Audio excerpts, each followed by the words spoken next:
I used to work in the mall at a cookie place. So at the cookie place, which will remain nameless in both of the examples, both of the jobs I had, I was responsible for selling cookies and baking them and ensuring that they were in stock, right? And at the time, I was probably about 16 years old because I was driving. I could drive myself to and from work. And there were two managers, one who was like the general store manager, who probably was, in hindsight, probably somewhere in his 20s. And then I was an assistant manager. So the assistant manager, who probably was, in his 20s as well, was really very aggressive with me. Was trying to get with me, wanted to holler at me. I mean, would go so far as to try to pin me up against sinks and whatnot. I mean, things that definitely I would sue you for now.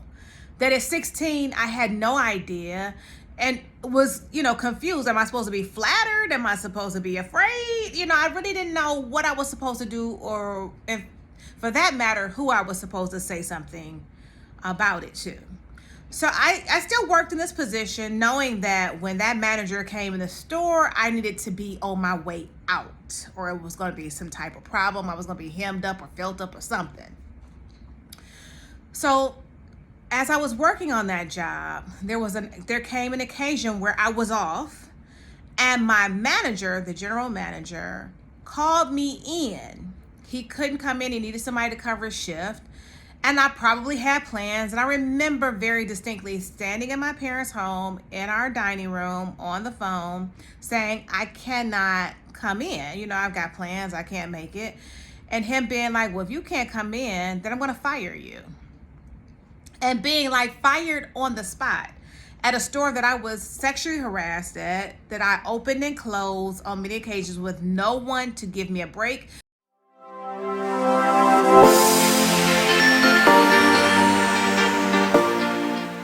So the other day, I was talking to my daughter and her boyfriend about a situation that occurred at his job, and it just, it always infuriates me, if I were to be honest, when I feel like someone's trying to take advantage of or bully another person, especially when it happens to kids. I can just remember a time when I was a teenager, a young adult working, new to the work environment, didn't know, my head from a hole in the ground, really first experiences. And thinking back on how it's treated now and still being a little miffed about it, honestly. I mean, just to think about, I just didn't know what was going on and just how naive I was and how an adult took advantage of that. I'll give you two examples. The first example is I used to work in the mall at a cookie place. So at the cookie place, which will remain nameless in both of the examples, both of the jobs I had, I was responsible for selling cookies and baking them and ensuring that they were in stock, right? And at the time, I was probably about 16 years old because I was driving. I could drive myself to and from work. And there were two managers, one who was like the general store manager, who probably was, in hindsight, probably somewhere in his 20s.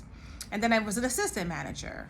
So the assistant manager, who probably was, in his 20s as well, was really very aggressive with me.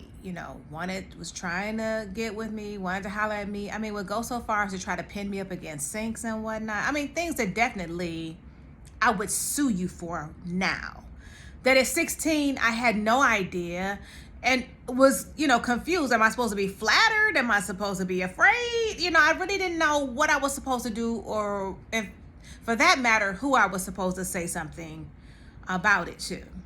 So I still worked in this position knowing that when that manager came in the store, I needed to be on my way out, or it was going to be some type of problem. I was going to be hemmed up or felt up or something. So as I was working on that job, there came an occasion where I was off, And my manager, the general manager, called me in. He couldn't come in. He needed somebody to cover his shift. And I probably had plans. And I remember very distinctly standing in my parents' home in our dining room on the phone saying, I cannot come in. You know, I've got plans. I can't make it. And him being like, well, if you can't come in, then I'm going to fire you. And being like fired on the spot at a store that I was sexually harassed at, that I opened and closed on many occasions with no one to give me a break. You know, that's unlawful for children or teenagers to work and not be given a break. Okay. I didn't know it. Life, you know, moved on. I said something to my dad. I remember my dad talking to the district manager, and, you know, to no avail. I didn't have a job. And it wasn't a job that I needed, but I didn't know that then. So whenever I talk to my daughter and her boyfriend, who, you know, are in their 20s and experiencing life and, you know, having jobs that are becoming, you know, they're not like when you're teenagers and you work at the ice cream shop. These are jobs that are taking you through college, and you're still going to, you know, possibly put them on your resume, and you're trying to look for jobs that align more with, you know, the future career that you want. And I had a conversation about what is lawful and what is acceptable behavior.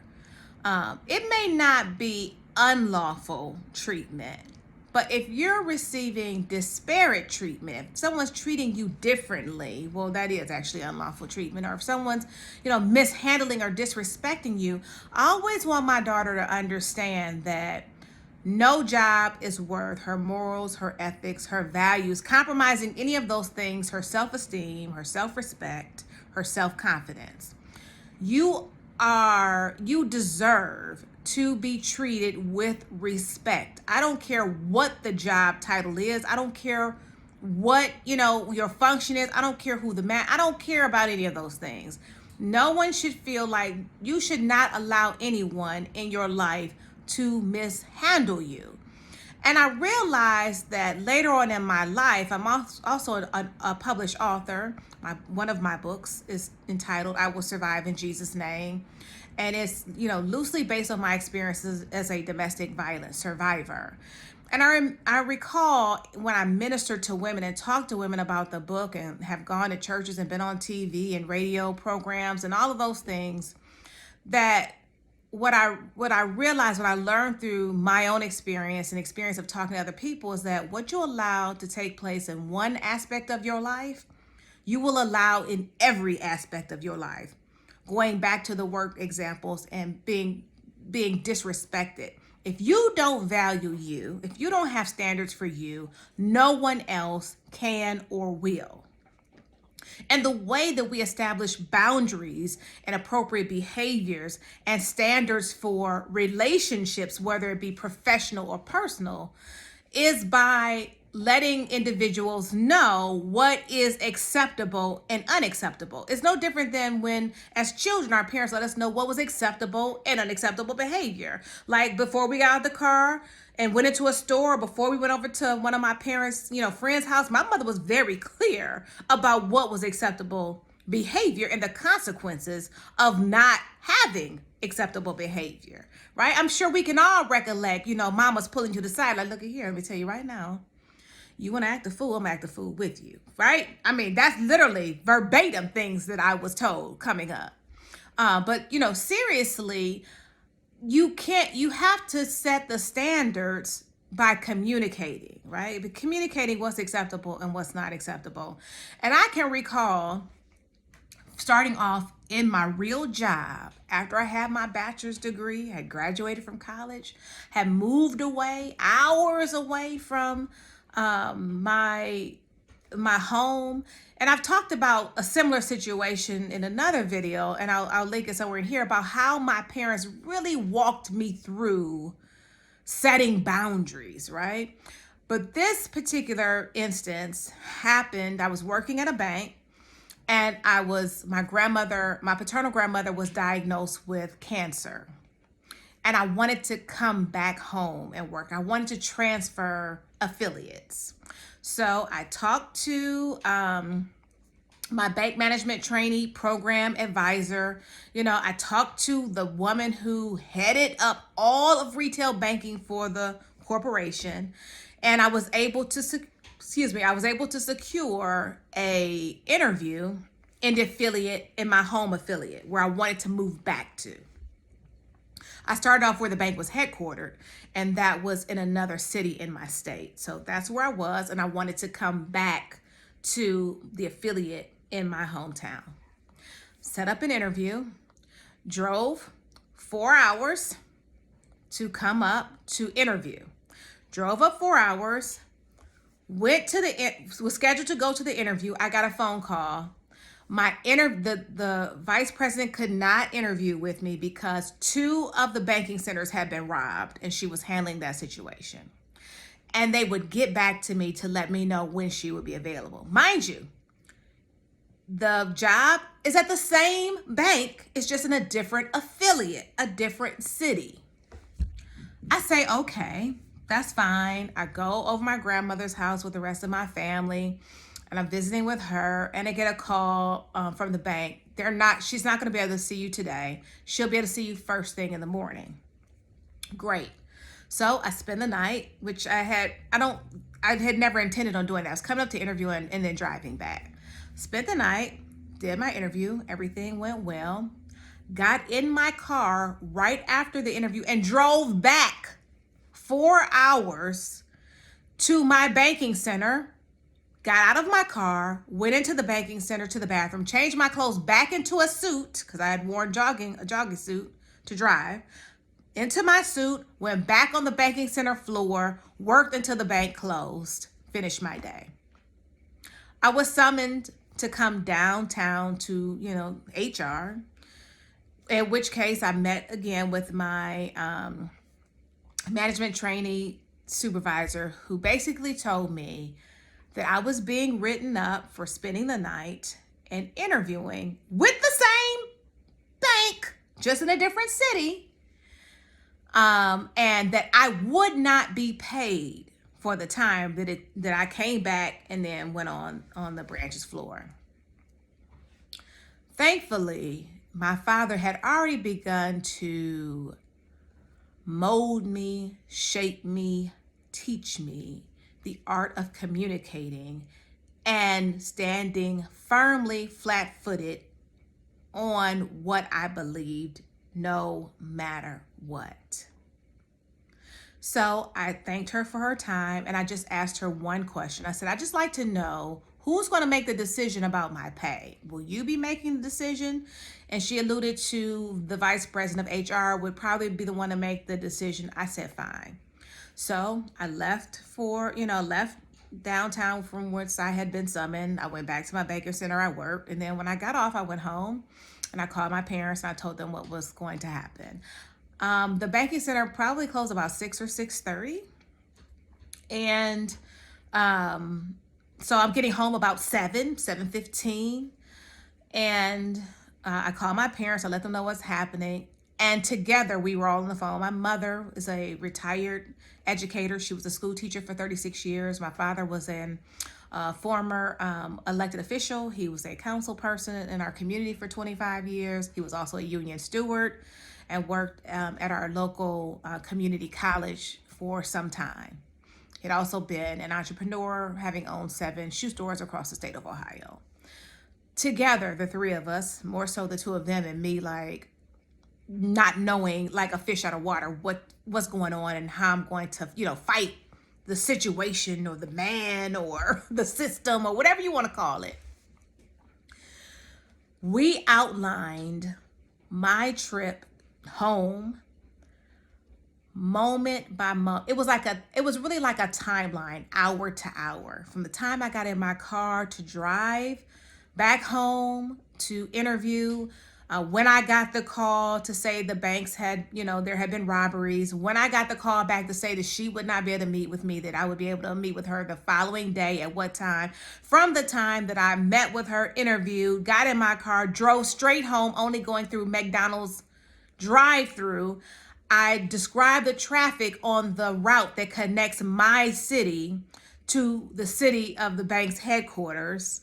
down to the time that I pulled into the parking lot, parked my car, walked into my banking center, changed my clothes in the bathroom, and came back on the floor. It was all detailed. I'm sure we didn't get done with that until probably about 1 or 2 o'clock in the morning by the time we reread it and made sure there were no errors and blah, blah, blah. So I was essentially being written up. What I did was the next day when I went into work, I bypassed my banking center and I went downtown to the headquarters. I walked into HR and because I refused to sign the write-up that day. And I told her, this was my addendum to my write-up. How many 20-something fresh out of college students know anything about the fact that you are not required to sign your write-ups? It's your discretion. You can agree to sign, or you can say I refuse to sign, because signing acknowledges that you've been written up, and it also says that you agree with the write-up. I did not agree with the write-up. Therefore, I didn't sign it, but I only knew that because my father was a union steward, and my father was well versed in those things. And those were the lessons that I learned early on in my first career. And I have some very good, highlights. I've got, videos on here about a manager who saw more in me than I saw in myself, who to this day, I think is one of the best managers I've ever had. That takes nothing away from her. I had her actually when I came home to my affiliate, because guess what? When I turned that in and added that as an addendum to my write-up, that write-up didn't go anywhere.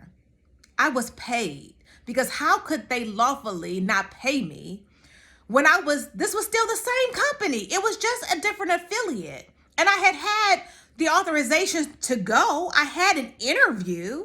I was asked to wait another day while they took care of the robberies to interview. And in fact, not only did my interview go well, I was transferred back to my home affiliate as I wanted into a brand new banking center office, one that was coveted by people who were already here. So I say that to say that I don't care what age you are. And I hope for those of us that are parents that you are instilling this into your kids. There are a lot of L's that we've taken in life that we had to take, or things that we sucked up, because when you really weigh out everything, you really have no choice. But I always want to give my daughter the option, because my parents gave me the option. They let me know that I was valuable, that I was worthy, that I was important, and that I deserved to be treated a certain way. And then when I gave over my power to someone else to mistreat me or mishandle me or not to pay me, then that's because I allowed those things to happen. Now, let me say this, the same thing that I say to my daughter and the same thing I say to her boyfriend, who we were dealing with something very similar. That is the reason why I'm on here today, because it made me think, like, this is kind of crazy. We always have a choice, right? And with every action or with every decision, there is a consequence, good or bad.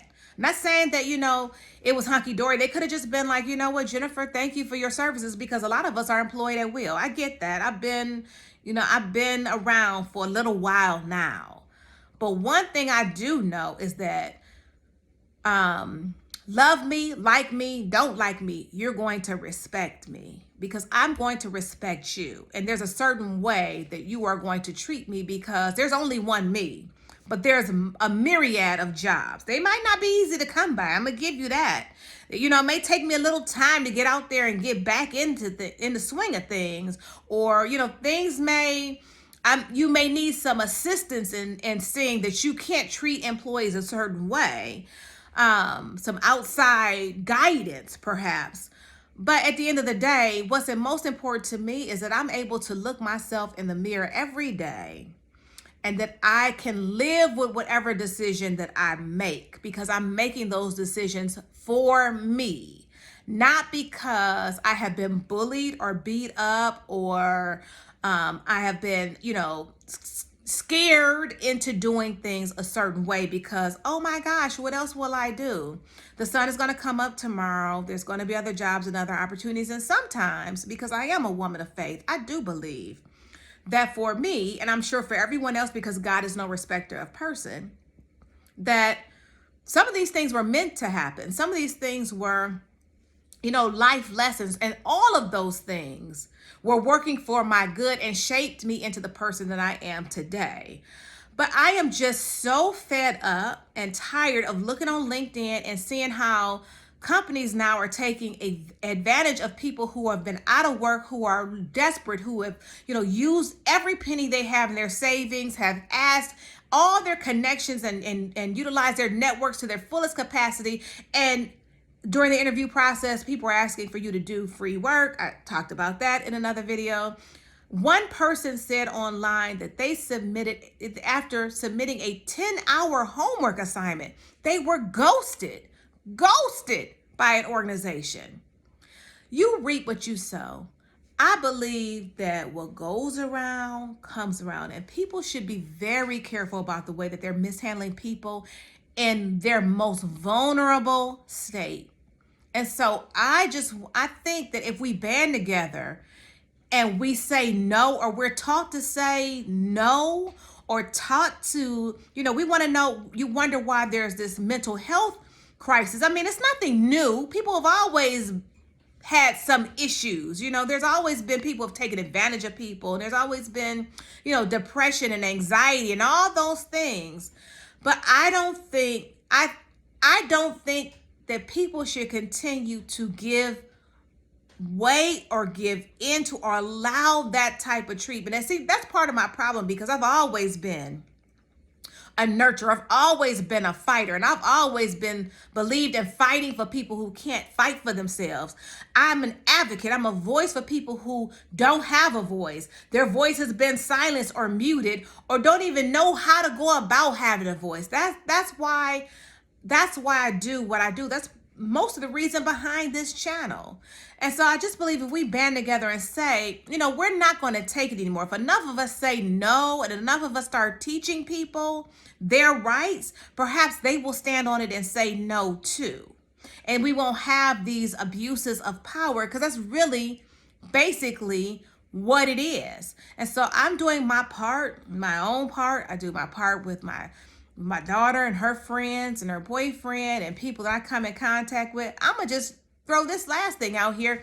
I was not recently, but in like the last, when I say recent, I mean like the last 8 years, on a contract where when I entered the contract, the other individuals on the team would meet with our agency and for lunch, and the agency individual would be there just to pick our brains to see what other services they could sell to the client that we were working for.